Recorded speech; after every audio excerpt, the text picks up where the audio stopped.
Dr. Kemi Lawrence. It's Tuesday, the 8th of October, 2024. Let's talk about IPOB. When the struggle to separate Nigeria back into a Biafran faction started, it was a fresh new struggle. We've seen Masab, we've seen other groups, but in 2016, IPOB came into the forefront. I was a journalist inside the newsroom of Petals FM Ibadan. And I was actually following the whole thing and reporting it on my own independent blog. I supported the Biafrans, the new age Biafrans. But I started telling them not to ever chant Biafra or death because I know President Buhari will have an agenda of proscribing them as a terrorist group. On March 16th, 2016, I tweeted it. Be careful calling Biafra or death. President Buhari will proscribe you as a terror group before you know it. Don't chant Biafra or death. A lot of IPOB and supporters abused me, cursed me, even ethnic slurs about me being Yoruba. I was in support of that movement. The Punch carried a story about it. However, my warning was because I knew what these people can do. 14 months later, in October 2017, President Buhari proscribed IPOB as a terrorist group. And I was right, I was vindicated. I went on TVC and I did an interview. And on that interview, I spoke about this whole prediction. What I discovered was there was a mentality that Nigerians were fed because of abuse of power.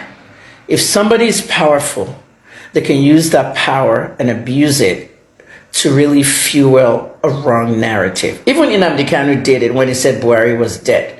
Everybody believed it in the Southeast. However, we have to get straight.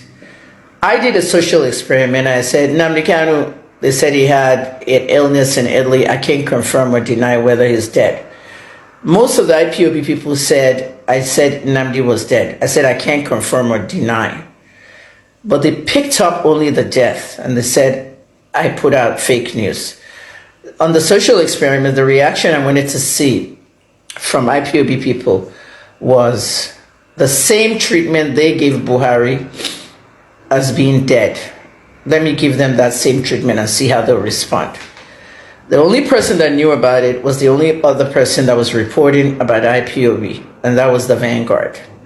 The editor of the Vanguard, Eze, at the time, knew that I was the author of that whole did Kanu die or not. Let's put social experiments aside. Let's put Nnamdi's Buhari died in London aside. Let's get to the point. The point is that this is 2024. Buhari is no longer in government, and there was a false narrative pushed into the heads of Nigerians. The IPOB is not a terrorist group.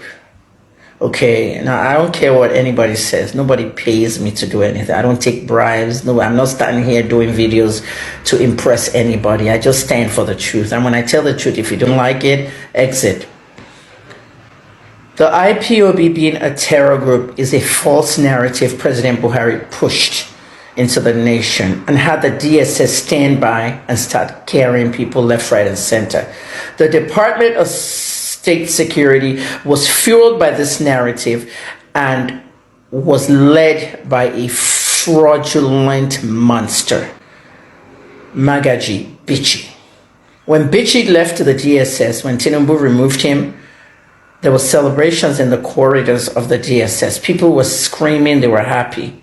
He held them in bondage like Israel and Egypt. He held them in false narrative about IPOB. All the killings going on in the Southeast, the Nigerian media were pushed to give the killers a nickname, UGM. The most disgraceful thing you can do in journalism, to give a nickname to killers.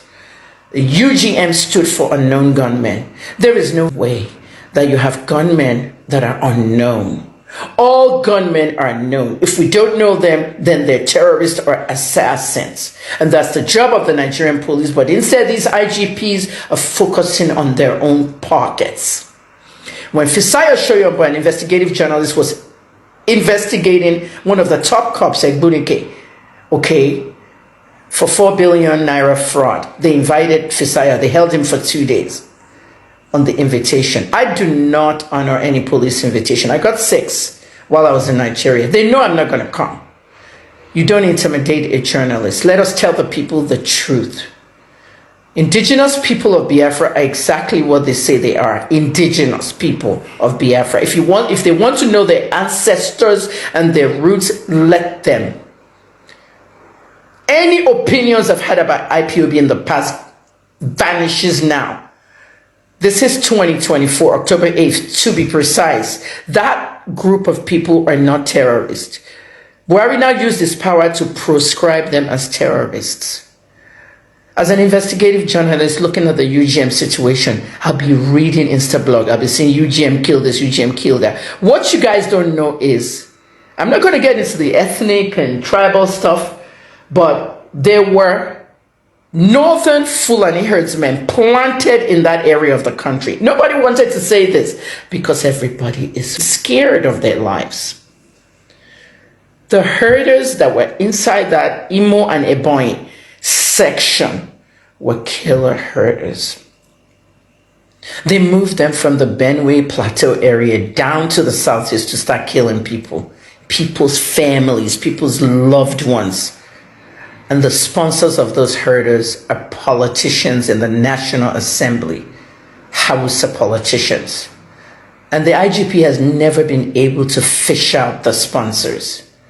So what happens is this young men called the IPOB, they form their own little army, okay? ESN, which was not recognized by the government as protecting the community. You see that ESN? They were now protecting the corners of the southeast so that their own people, their mothers, their grandmothers, their children, their families wouldn't be killed.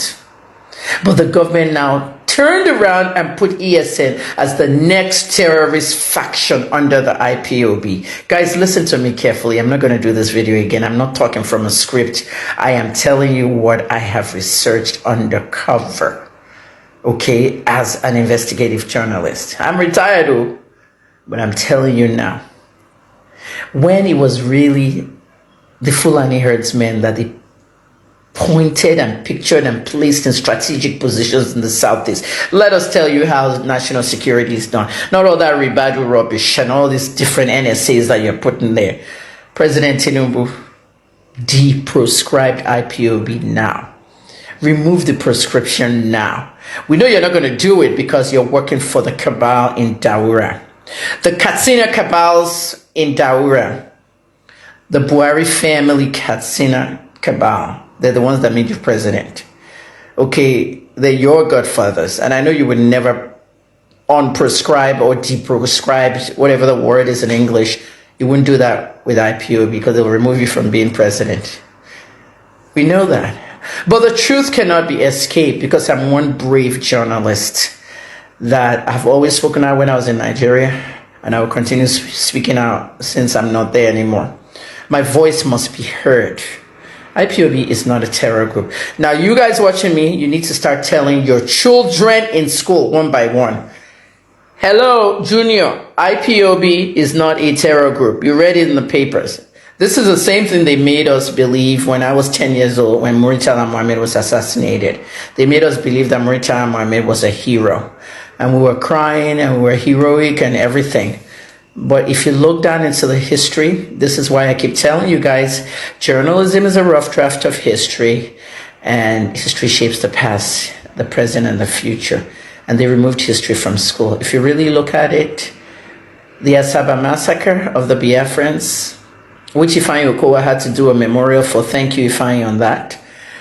That memorial needed to be because who came to Asaba that morning and killed 700 men, women, and children, raped them, burned their houses? The Nigerian army.